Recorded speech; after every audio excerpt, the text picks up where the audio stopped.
How you doing, guys? It's Brent from the Public House in Brookline, Mass. Today I'm going to be teaching you how to make mac and cheese and a couple other items. First thing is, you're going to make a roux and to make a bechamel. Now, simply, you just take a pot. I like to get the milk hot before I put it into the roux. So I'm going to get that going. Actually, put this over here. Now, what a roux is simply just something to thicken a sauce. More or less, you know, when you see gravies or anything like that, it's going to have a thickener. Sometimes it's cornstarch, sometimes it can be anything. But in this case, it's going to be milk. Ingredients are going to be flour and butter. Now I'm going to season the milk a little bit just to get it going. And in my pot, I'm going to add some butter. It's important that you use unsalted butter. You know, you can always add salt at the end, but unsalted butter is cheaper, and I just like it. What we're going to do is add about 3 tablespoons unsalted butter. Yeah, that's about. So once you get your butter in the pan, you're going to melt it semi-slowly, you know. Depends if you're in a rush or not. You get your flour. You're going to add equal parts. So roux is traditionally equal parts of butter and flour, cooked slowly together. You have to cook it a little bit so you get rid of that raw flour taste. Once you have your paste, you'll see it's going to be kind of funky looking. It's a paste. You can add it into your liquid, and you'll see it just magically starts to thicken. Now, I also have some cheeses here. And again, when making mac and cheese, you know, I don't like blue cheese too much, but, you know, people yell at me for that all the time. I like to use mozzarella, cheddar, Asiago, Swiss. You can use anything. Smoked mozzarella, Havarti. You know, people love their cheeses, and it's just best if you just use what you like. And, you know, it doesn't have to be beautifully fresh. You can go out and use cheese that's under all that old vegetables in your fridge. So you can see what I have here is butter's melted. I'm going to add the equivalent of the measurement of flour. Automatically, you can see it's already just kind of becoming a paste. A little bit more. You want to add gradually, because if you add too much, the flour can not combine with the butter and it can start to burn, and then you have to start over because it tastes like scorched yuckiness. So we can see there. You should have a paste that kind of moves around on its own. That's when you know you're doing good. So turn the heat down here.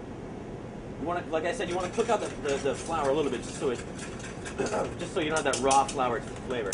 Let that cook for a little bit. So I'm going to add my hot roux right to my hot milk.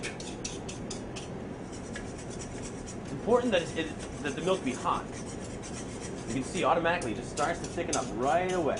See, look at that. Look at that, huh? It's a cake. So this is going to be the base of our mac and cheese. And a lot of chefs would say, you know, bechamel has to have a little cream in there, a little extra butter. Sure, I agree. You know, and cooking, don't make it a science. Make it fun. Throw a little butter in there, even it out. And that's going to be it. So simple. Now, while it's hot, you know, you can cool this down. You can store it. It lasts for about 2-3 weeks in the fridge. I wouldn't recommend freezing it, but you know, it does have a good shelf life. Now, once you got this going, you can just go ahead and start adding your cheese. Like I said before, I'm not a huge cheese fan, so like I go with the lighter cheeses, like cheddar, Swiss. Just add them in while it's hot. This is a little bit of Asiago cheese. Just a dry cheese. Look good, like good sharpness, good saltiness flavor. Goes nice with the pasta. Get it in there while it's melty. I'm gonna do it. I hate blue cheese, but you know, for you guys at home, right in there.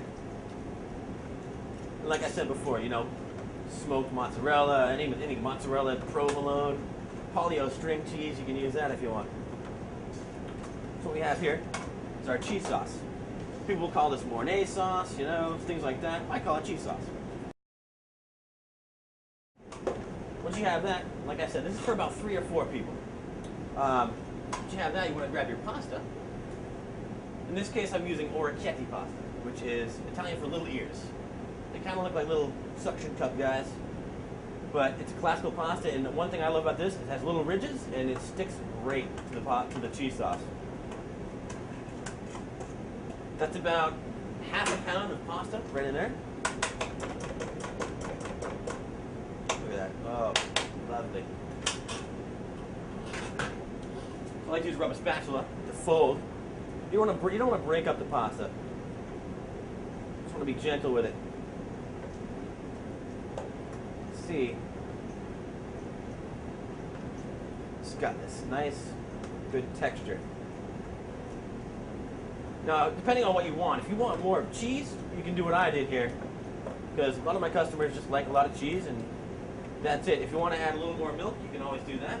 And again, you can add to this, you can add peas, hot dogs, sausage. We do a sausage we braise in beer. You know, just take a simple beer, usually like, you know, something really nice like a stout or even Guinness or, you know, Smutty Nose, Allagash, and just cook it briefly in the beer. Throw it right in there. Throw peas, throw tuna, make a tuna casserole. So now you're going to be amazed. This is as simple as that is. What you want to do is you want to grab, pardon me, you want to grab an individual serving container. If you're doing it for a family, you can do a big casserole, or you can do individual. If you have small little casserole-style ramekins, you can do them like that. Just going to throw it right in there. Look at it, Huey. Now, this is an important thing. Like I said, you can do 3-4 people. When you put this in your oven, you definitely want to put it on some sort of vessel. If you get this on your oven and it bakes out, it's going to cause a lot of dirt to get in there. So I usually go about, use about 400 degrees, about 15 minutes. Like I said, put it on something. Like I said, if it boils over, the amount of crap on your stove in the oven will be just unbearable. So you can take this, you can put this in, you can even put it in other pans and then put them in your fridge. Top it with additional cheese if you like.